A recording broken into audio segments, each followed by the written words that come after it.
خواتین کے ایک مشہور کالج میں انگلش کا پیریڈ تھا کہ ایک طلبہ زور زور سے رونے لگی۔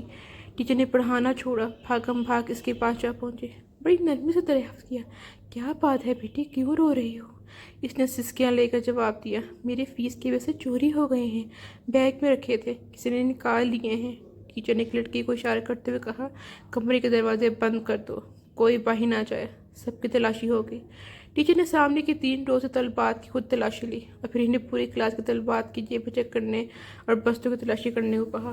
کچھ دیر بعد 2 لڑکیوں کی تکرار سے اچانک کلاس ایک بار پھر شور سے گونج اٹھی۔ ٹیچر اپنی کرسی سے اٹھتے ہوئے بولی، کیا بات ہے؟ اس تلاشی لینے والی طلبہ کو صرف اپنے بیگ کی تلاشی نہیں لینے دے رہی۔ ٹیچر وہی تڑک سے بولی، پیسے پھر اس نے چرائے ہوں گے۔ کوثر تڑپ کو بولی، نہیں نہیں مس، میں چور نہیں ہوں، چور نہیں ہوں، تو پھر بیگ کی تلاشی لینے دو۔ نہیں۔ کوثر نے کتابوں کے بیگ کو سختی سے اپنے سینے کے ساتھ لگا لیا۔ نہیں، میں تلاشی نہیں لینے دوں گی۔ ٹیچر آگے بڑھی۔ اس نے کوثر سے بیگ چھیننے کی کوشش کی لیکن وہ کامیاب نہ ہو سکی۔ اسے غصہ آیا۔ ٹیچر نے کوثر کے منہ پہ تھپڑ دے مارا۔ وہ زور زور سے رونے لگی۔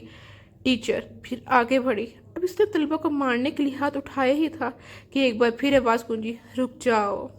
ٹیچر نے پیچھے مڑ کر دیکھا تو وہ پرنسپل تھی۔ نہ جانے کب کسی نے انہیں خبر دے دی تھی۔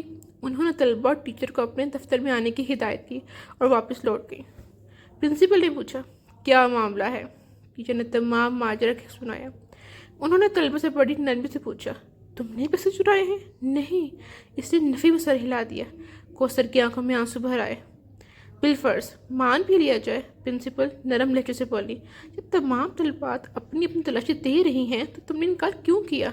کوثر خاموشی سے میڈم کو تکنے لگی۔ اس کی آنکھوں سے 2 موٹے موٹے آنسو نکل کر اس کے چہرے پر پھیل گئے۔ ٹیچر نے کچھ کہنا چاہا لیکن پرنسپل نے ہاتھ اٹھا کر اسے روک دیا۔ خیر، پرنسپل کا دل طلبہ کا چہرہ دیکھ کر اسے چور ماننے پر آمادہ نہ تھا۔ پھر اس نے تلاشی دینے سے بجائے تماشے بننا گوارا کیوں کیا؟ اس میں کیا راز ہے؟ وہ سوچنے لگی۔ سوچتے سوچتے پرنسپل کہنے لگی اور پھر سوچ کر ٹیچر کو کلاس میں جانے کا کہہ دیا۔ پرنسپل نے بڑی محبت سے کوثر کو اپنے سامنے والی نشست یعنی کہ سیٹ پر بٹھا کر پوچھا۔ اس نے خاموشی سے اپنا بیگ اس کے حوالے کر دیا۔ پرنسپل نے اشتیاق، تجسس اور دھڑکتے دل کے ساتھ بیگ کھولا۔ مگر یہ کیا؟ یہ تو کتابوں کاپیوں کے ساتھ ایک کالے رنگ کا پھولا پچکا اور شوپر بیگ بھی باہر نکل آیا۔ طلبہ کو یوں لگا جیسے اس کا دل سینے سے باہر نکل آیا ہو۔ طلبہ یعنی کوثر کی ہچکیاں بند گئیں۔ پرنسپل نے شوپر کھولا۔ اس میں کھائے ادکھائے برگر، سموسے اور پیزے کے ٹکڑے تھے، کچھ نان، کچھ کباب اور دہی کی چٹنی، منٹو کی چکن کی بوٹیاں تھیں۔ سارا معاملہ پرنسپل کی سمجھ میں آ گیا۔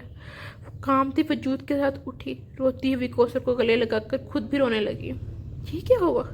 کوثر نے بتایا، میرا کوئی بڑا بھائی نہیں ہے، دیگر 3 بہن بھائی ہیں، اس سے چھوٹے ہیں۔ وارث صاحب ریٹائرمنٹ سے پہلے ہی بیمار رہنے لگے تھے۔ خیر، گھر میں کوئی اور کفیل نہیں ہے، پینشن سے گزارا نہیں ہوتا۔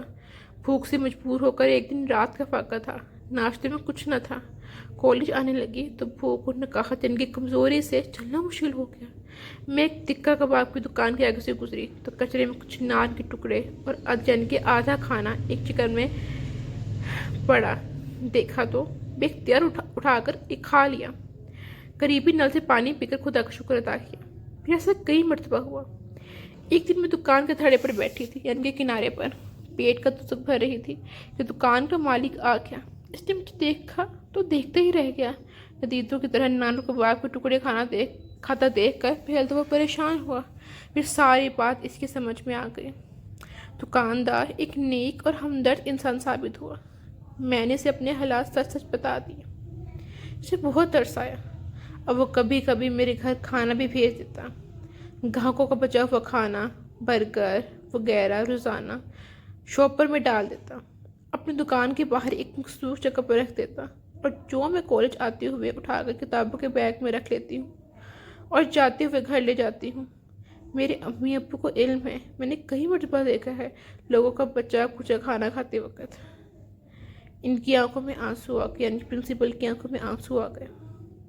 بہن بھائی چھوٹے ہیں، انہیں کچھ علم نہیں ہے، وہ تو ایک دوسرے سے چھین کر بھی کھا جاتے ہیں۔ خدا را اپنے ارد گرد ایسے سفید پوش لوگوں کا خیال رکھا کرے، یہ اپنی عزت کو غربت پر ترجیح دیتے ہیں۔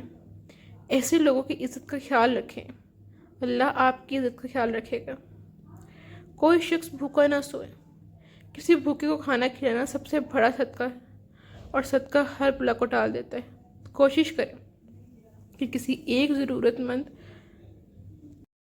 ضرورت مند کو ایک ہفتے کے راشن اس طرح پہنچائیں کہ اس کی عزت نفس کبھی مجروح نہ ہو۔ جزاک اللہ خیر۔ تحریر پسند آئے تو ضرور شیئر کرتے ہیں۔ اللہ حافظ۔